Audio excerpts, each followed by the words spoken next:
Hi, so I'm Mark. I work for Base. I'm out of the Chicago office right now. I've been in the Chicago office for maybe 2 to 3 years now, but before I was in the Chicago office, I worked out of the Honolulu office for 5 to 6 years. So one thing that I thought could be an interesting insight here is to talk about tunnel forming, which is a very kind of a niche form system here on the mainland, but it's exploding out in Hawaii right now. So a brief overview is an introduction to tunnels, just for anybody who isn't familiar with the concept. Some of the benefits of using tunnels, some of the challenges in using tunnels. There's pros and cons, just like anything else. Some tips for success, and then maybe some time for questions at the end. And that there is a tunnel being flown into place in Hawaii in front of some nice double rainbows. So introduction to tunnels. So tunnel forms are a specialty concrete forming system. Companies that make them each has their own kind of bells and whistles, but at their base they're prefabricated modular steel forms. You can buy them, you can rent them, kind of depends on your project, how often you think you'll be using them. Each form makes up half of a tunnel. So you'll have a wall form, a vertical wall form, and then a horizontal slab form, and they form an L, and then you put them together, and there you've got a tunnel and a bay in your building. With tunnels, you cast your walls and your slabs together in one pour, so they're not separated out like normal concrete construction. The system has been in use for over 40 years worldwide. In Hawaii, it's been in use for about 20 to 25 years, but really exploded in the last 5 to 10 years. Probably the tunnel form buildings in Hawaii that have gotten built have doubled, tripled in the last 5 to 10 years, maybe quadrupled even. There's a lot going up right now. So the tunnels themselves come in different heights and widths, and you can kind of see the kind of an end view of them here. And you can see kind of on the left there, you've got a wider tunnel. On the right there, you've got a narrow tunnel. And by combining different form widths and using an infill panel, which you can kind of sort of make out in the middle there, you can actually get kind of any span that you need between 8 and about 20 feet, maybe a little bit more. Typically, you would use like a starter curb to give the walls something to align with. So you'd first pour a curb, and then the walls slap up against that, and then you pour the rest of the wall and the slab on top of that, and it gives the tunnel something to glide along and maintain horizontal alignment while you're pouring these. For floors where you're taller than your normal tunnels, you can actually use more like as well to increase your height if you need to, and that's what they've done here. At the bottom left there, you can actually see a starter wall that was already poured, and they've actually got more conventional formwork for a starter wall sitting up on the top left as well.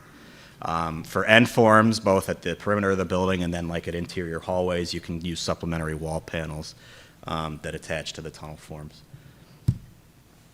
Tunnels are flown into place by crane.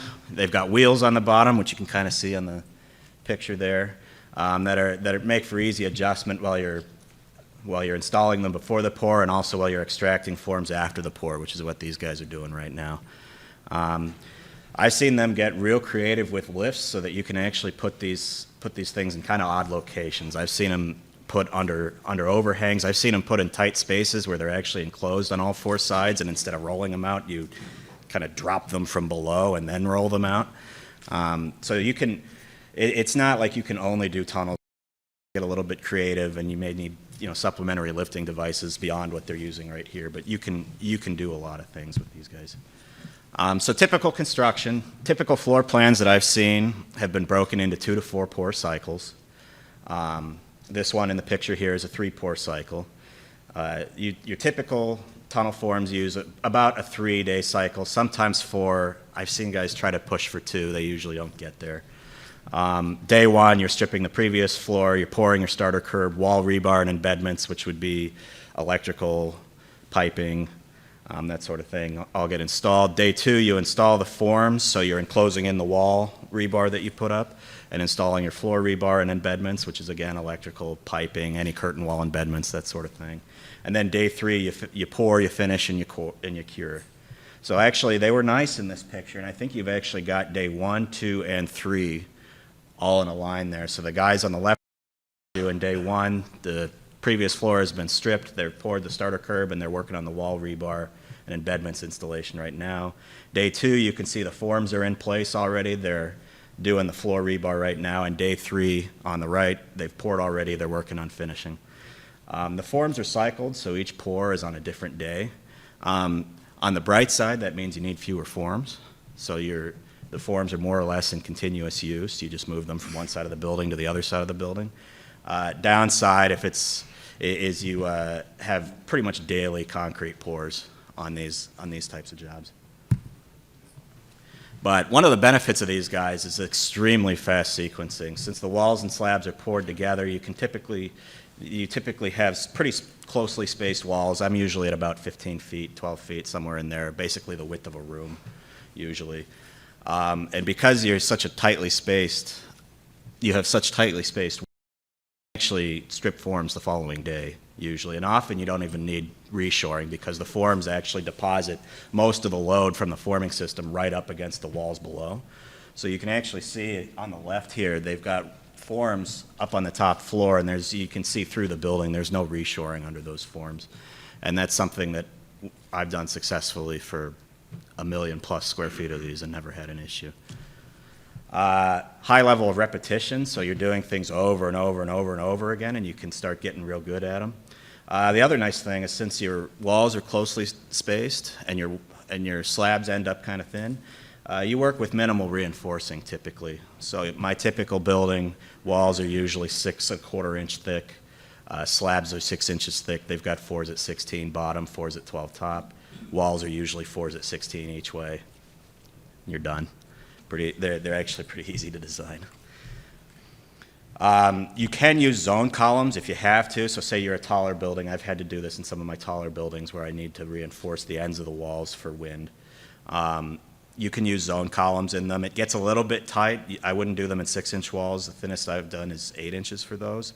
And I also got yelled at because I used up crane time for having to tie the zone columns together, whereas all the rest of the wall rebar is just kind of stick built right there. More benefits, there's less non-structural build-outs. So since you have so many concrete walls, you don't have that many framed infill walls that you have to do anymore.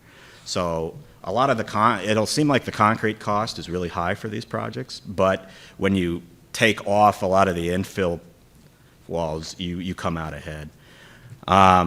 You also that self-perform, you get a ton more control over the schedule. You've got a lot more concrete in the building, a lot less not concrete in the building. So you're not worried about people missing days or missing their deadlines, and it pushes everybody back. You can kind of control it yourself. One thing to caution on the benefits, though, is if you're an estimator and you're just used to looking at conventional concrete structures, some of the quantities that you get out are going to look a little weird. Like your rebar pounds per square foot of floor area will look pretty high because of the high frequency of walls. Everything's at minimum, but there's just so much wall that your pounds per square foot might look a little high. Conversely, because everything's at minimum, your pounds per cubic yard is going to look real low, like something's wrong, like there's something wrong with the design. I got called out on that on one of my first jobs, and I went back, checked everything. No, they were right, but everything was at minimum, so we're kind of looking at that number like they would a normal core structure. So mainly just look at numbers critically before you gauge. The concrete comes out high, make sure you look at some of the other numbers because your stud framing and stuff like that is going to come out a little bit lower. Kind of touched on this before, but between the tight wall spacing and continuous slabs, you get minimal slab deflections. I usually get long-term deflections around 1/8 of an inch, 3/16 of an inch, and that's RC only, no post-tensioning. And that's what allows for you to kind of strip the forms early without compromising that long-term performance. You're only gonna deflect 1/8, 3/16 total anyways. So if you happen to drop, 1/16 of an inch right when you drop forms, it's not really that big of a deal. Great performance for fire resistance and acoustics. You can get a 3-hour rating out of your normal 6-inch walls and slabs. If you need more, you can go to 7 inches. Great sound performance as well. I've been in some of these buildings. You can't hear anything because there's walls between every unit. The steel forms give a pretty good surface texture and limit the surface too. So depending on the project, you may not actually need additional finishes beyond just painting and preparing for paint. So some of the workforce housing I've done with these tunnels, they were able to just paint the walls and that was the end of it. resorts and stuff, they don't want to see the concrete, so they put up drywall in front of it. But, you know, depending on the project you're doing, you could just leave the walls as is. Also, the forms get reused from project to project. You know, the main contractor we've worked with on most of these jobs has been using the same forms for 20 years now, and they only bought them once. So I think they buy a new one every now and then, and they might have had to buy a little bit extra because they're so busy right now, but they've been reusing forms for decades now. Challenges, they can be architecturally limiting. They don't have to be, but they can be. So because your spans are small, you know, less than 20 feet, it can mean kind of tight wall spacing and tight rooms. You don't have if you want to keep the efficiency of the system, you have the opportunity to kind of change your layout and your program of your structure without compromising the efficiency. You know, you don't want to move walls around too much like you can with stud walls. You can move them from floor to floor. Here you don't want to do that. However, you can combine them with conventionally formed and post-tension elements to get a little bit more flexibility when you need to. So the pictures here, these are actually the same structure, one during construction, one after construction, and I think they're actually taken from the same spot, just the one on the bottom is turned and looking 90 degrees to the left. So this is the actual bottom floor of a resort out in Hawaii. And in the first photo, you're looking down kind of through office and admin area, sales area, that sort of thing, because they sell timeshares. And then on the bottom one, you see the nice lobby they have there. And this was conventionally formed with kind of a post-tension transfer slab, ribbon slab on top of it. And then on top of that post-tension transfer slab, you start the tunnel forms. Because they're not that, there can be a higher upfront cost, maybe not globally, just more because most people already have access to their normal forms, so this would be something new. And there's quite a bit of a learning curve because of the speed that goes on and everybody kind of working in the same spot, which we'll come back to a little bit later. So one thing I would caution is, you know, your first job, your second job is probably not going to go as well as maybe you would want it to, but as long as you kind of recognize it and include contingency for that, you start making it up on the third or fourth or fifth job, and then when you're kind of humming along and you've already figured it out and nobody else has, it works out in the end. You can combat some of that by using the same contract subs for all jobs, but that hurts competitive bidding. But the contractor we usually work with uses the same subs as much as they possibly can. Other challenges can be difficult on tight sites. You're pulling these tunnels out from the building, so there's significant access you need to get that. And of course, if you're in a tight urban site with buildings on your left and buildings on your right, it's probably not going to work too well. On the plus side, not much laydown area that you need. The forms are in continuous use, and actually, if you don't need them, you just leave them in the. You can just leave them in the building when you're not using them. Usually, the glazing guys are trailing a couple floors behind, anyways, so you can park them in the building if you have to. Local practices may also limit efficiency. So I used most of these out in Honolulu where they were kind of set up for it. Where I am in Chicago now, they use plumbing fixtures that usually mandate about a 7.5 or 8-inch slab. And that kind of takes away from the efficiency because I don't need an 8-inch slab structurally when my walls are 15 feet on center. It's kind of a waste. Depending on where you are, shipping or rental costs may be expensive. So a lot of this formwork comes out of Florida area. So like in Hawaii, if you need to get the forms, it's got to come through the Panama Canal, and it takes forever to get. So that's one of the reasons the contractor we worked with actually bought their forms, so they don't have to deal with that. But if they were to rent instead, that's a long slog each time they got to do it. And then finally, busy contractors tend to like to stick with familiar methods. So it's busy times like now, it can be hard to break in. It's maybe the time you want to get creative, but people seem to fall back into old habits when they're super busy. Challenges, because of the speed, and there's so much wall and so much slab, you need careful coordination and teamwork between the trades. A large portion of your utilities are going to be embedded in walls and floors. So that means you'll have a lot of trades working in the same place at the same time. I think I counted these guys up last night. They're pouring, maybe 100 feet, 80 feet worth of the building, and I think there's 16 people on that deck right now, with the plumbers and the electricians and the rebar guys. So and then on top of all that, there's just less space for embedded items. So you got to be careful on conduit crossings and that sort of thing, that they're not moving your rebar around. Other challenges may not be a great solution for high seismic environments. There's lots of walls, which means it's a very stiff system, which means you get a higher seismic load. Also, there's lots of wall, which means it's a very heavy system, which means you get a lot of high seismic load. Though it's possible to include boundary elements, you usually need a minimum thickness to get them into the wall. You can't do it in a 6-inch wall, so you start compromising the efficiency of the system if you start needing a ton of them. And in this picture, you kind of see there's boundary elements in there. Those are actually zone columns that kind of look like boundary elements because the ties are tight. But new wrinkle in this is they added some drift capacity requirements for special shear walls in 318.19. I have not been through it yet with a tunnel form building, but my sense is that it might be difficult to meet those requirements because the walls are pretty thin and pretty long, and so they don't have a ton of drift capacity. Conversely, they're great for high wind environments. So actually in Honolulu, where it's moderate seismic high wind, in Miami, where it's no seismic high wind, they work real well because actually the stiffer system and the heavier system helps you with the wind load, whereas they hurt you with seismic. Challenges, potentially higher propensity for minor cosmetic cracking. I haven't seen this on all jobs. I've seen this on a couple jobs at the top floors. It's just a stiff system, so if you have thermal shrinkage, it can't accommodate it as well as a more flexible system can. And there's not as much weight in each wall to help close them up, but the cracks are usually pretty small, and you can combat this with adding rebar. You can add extra insulation, limit how much it's going to want to expand and shrink. You can just cover it with heavier paints so that you just can't see them. I mean, all the cracks are hairline.